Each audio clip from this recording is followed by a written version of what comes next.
Hey y'all, Lewis at Money Positive here for my weekly stream. And this week, I'm not going to talk so much about things that are directly personal finance. I turned 40 on Sunday, and I've been feeling reflective and just thought I'd share some stuff that, would maybe be interesting or useful to y'all as you reflect on your own lives. And, everything ends up becoming back to money, or money gets involved in every way in our lives. So I still think it's appropriate for a financial planning channel to talk about. Um, a lot because of a lot of things on my mind, I would still consider investments. Like, I'm feeling the best I ever have uh, coming into my 40th year. I would not have thought that if you had asked me a year ago, or 5 years ago. Uh, I definitely was not feeling as good as I am now. And I thought I would just be feeling worse, feeling dread and just feeling older.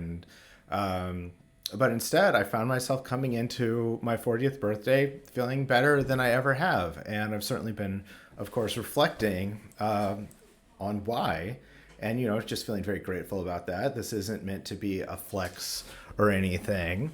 But in thinking about why, I realized that I made a lot of investments in myself, and I always encourage people. We always encourage people at Money Positive to remember that investing isn't just about putting money away, putting money into the stock market.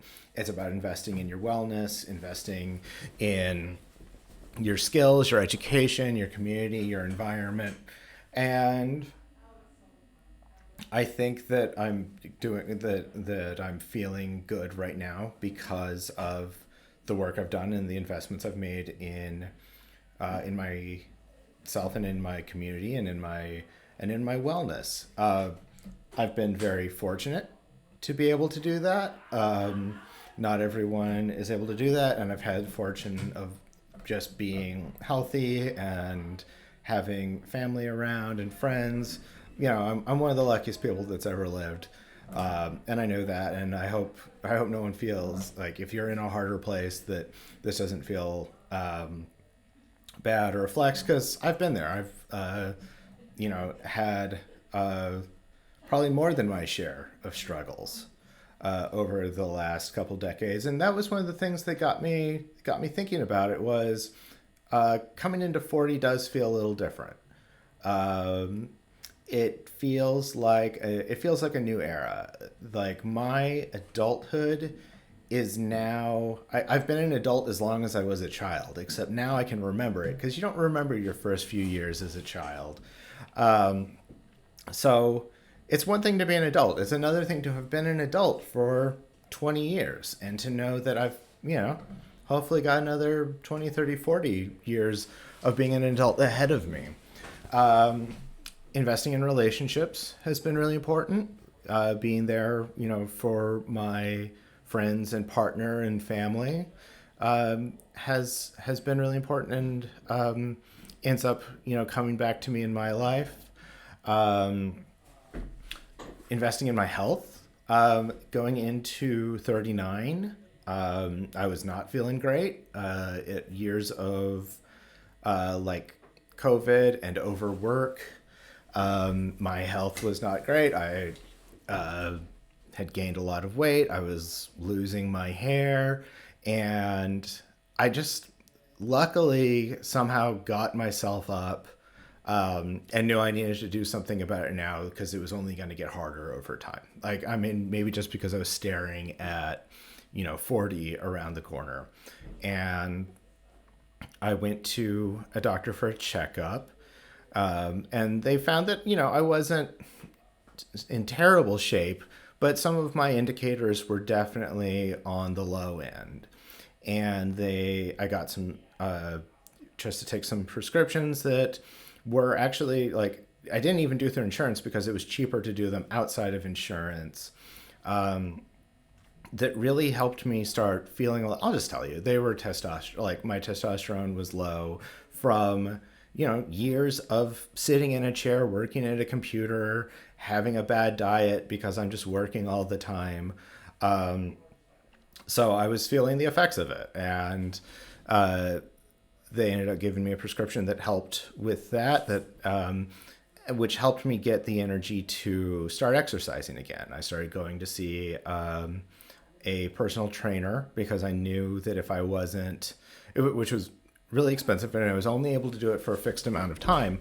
But I knew that no, I knew myself that I wouldn't go to the gym. I wouldn't make time to do it at home because it would all just feel pointless. But that if I had something on the calendar every week, that I would go and that I would do it. And that ended up, kind of turning my health around, and to where I don't need the medication anymore. And my energy is so much better. And honestly, like, I hate saying it because exercising, not everyone likes it. I'm not super crazy about it, but if I don't do it, I notice my anxiety peaking. Like, you gotta, like, it is a physiological thing that to get rid of anxious feelings, like, one of the things you can do, that you have to do, is exercise. It's like deep in our lizard brain that we need to, like, get to safety, and the only way our body knows to get to safety is to do physical exertion, so we have to do it. So now, even though I don't do the personal training anymore because I could only afford to do it for so long, I still have an exercise routine, and if I skip it, it's noticeable. That's been huge. Since I'm doing TMI, uh, I was losing my hair over the last couple decades, but the stress of COVID and overworking definitely, like, took my hair really quickly. And someone finally suggested trying Rogaine, and I started using it, and I was lucky, and I got a lot of my hair back and actually got darker. So, like, I have more hair, and it looks and it's darker than it was on my 39th birthday. So feel really lucky about that. Kind of some of the biggest things, though, were investing in coaching, which, again, very privileged to have been able to do it, but purposefully set aside money to do it. I've been working with a therapist for years, and they helped me with a lot of stuff. And they helped me identify things that I needed to work on, and which led me to getting other coaches. I worked with a wonderful woman named Melanie Vesey, who runs a program called Promotional Rescue, and she helps people with their online presence.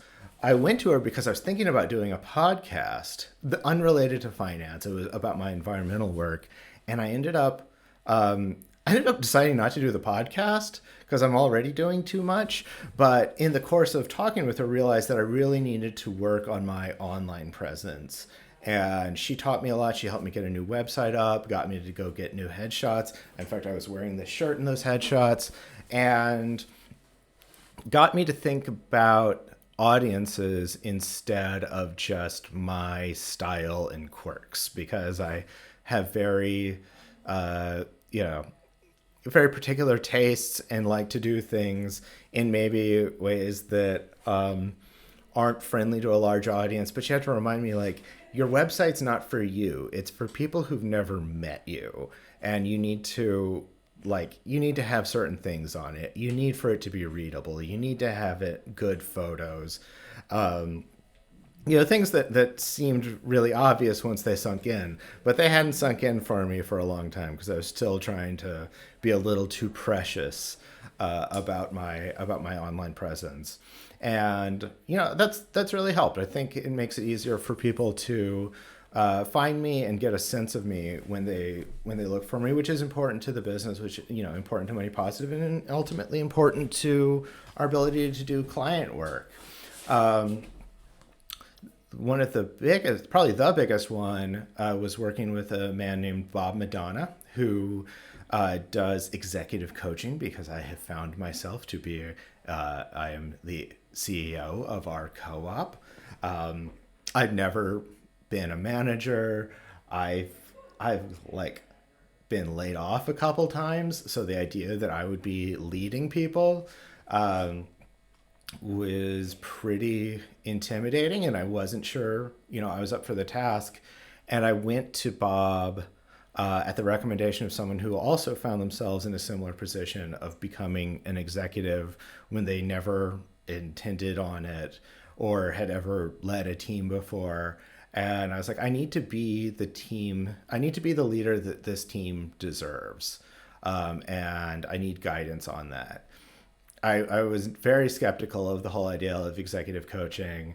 Like, I didn't think anyone would understand that. How do you coach an anti-capitalist financial planning co-op leader? But that Bob, who I worked with, despite thinking that we're doing things in kind of a weird way, kind of appreciated that we were doing things in a weird way. He didn't think maybe it would be the most straightforward way to start a business. Maybe not what he would do, but that he got it. And I worked with him for several months. Built a lot of confidence with him, and that's been everything, of just being able to sit at a table and feel like an equal with someone who otherwise would be kind of intimidating. But the biggest thing he probably got me doing, and this is something that I do end up getting a lot of clients to do, a lot of people who run groups or small businesses, is delegating. Again, this is kind of like how Melanie's advice ended up feeling obvious once it sunk in, of like having a good web presence, about how you hold yourself out in the world so that people understand you, is that the same thing with how important delegating is. I added up all the things I do at the co-op and realized I had 9 different roles. And we're a small, scrappy co-op. We largely bootstrap. So we can't like just turn around and hire full-time staff to do a lot of these things. So I just kind of took them on. But what Bob helped me appreciate was that if you're on a team, a lot of people think they need to lead by example, and they're going to say, I'm going to show my team by absolutely killing myself with how much work I do. And I'm not going to hand it off to them. That's silly. I'm on a team of 6. It's like I can hand things off to people, and 6 people can do more than one person. The hardest part is like gathering the courage to ask and accepting that people are gonna fail. This is like anyone on the team. No one's like had any big fails. I'm not talking about anyone in particular, but just like the concept of being okay with something not going great, because that's how people learn. You have to give things to people, let them, support them, always be there to mentor and share how you've done it, but they're not going to do it just like you. They'll probably do it better, but you need to like be patient, let them struggle and learn. And honestly, like my colleagues at the co-op have stepped up and taken on a lot of things that I was doing. We have hired more help, and it's been a game changer. I'm still over busy. We still need to hire more people, but everyone has stepped up and taken on more when I asked them to. I was like, hey, I need help with this. You're skilled at this. Rather than waiting for people to say like, hey, can I take that from you? Saying like, hey, can you help me with this? Most of the time people are super happy to do it. And honestly, people are more engaged in the work and in the co-op than before. It's just really been a revelation. I still, again, I don't have 9 full roles anymore. I still probably have more than I can do, but I have a lot more, and it's freed up a lot of mental space. Even though I'm still working just as much, there's time to imagine things that are further out and to get a little more philosophical. about the future than just getting through the day. Um, so, investing like in health, investing in coaching, investing in my colleagues, my friends, my family, they're all a type of investing. Investing in the environment, um, anything where the payoff is bigger later than the cost now, is investing. And, I feel like uh, you know, turns out I made some wise investments. And, not the richest person, still don't make that much even as CEO, but that's fine. I'm rich in many ways, but yeah, I think sometimes I used to always be the youngest person in the room. I think every person who, uh, at some point in their career, especially when they start making bolder steps and trying to do things themselves, have that moment where they're the youngest person in the room with the freshest ideas. Um, and that's not me anymore. I'm now often the oldest person in the room, or the one of the more senior people in the room. Um, but there's just something that comes with having, like I was saying earlier, having had experiences, having had failures, and having learned. Like I don't expect to stop failing. I don't expect for things to always be easy, but I know I can roll with them. And so I just wanted to share that little bit of wisdom. Maybe you're, you know, 26 and having imposter syndrome and not sure how you're ever going to make it, but you just got to keep investing in yourselves and investing in those around you and in working on your doing the work, and it starts to pay off. Please reach out. Let me know if you have any questions, if you have any feedback about any of that, if you want me to expand on anything. I really appreciate folks tuning in and watching these extemporaneous talks I do every week. They're a lot of fun. Thanks a lot. Stay money positive.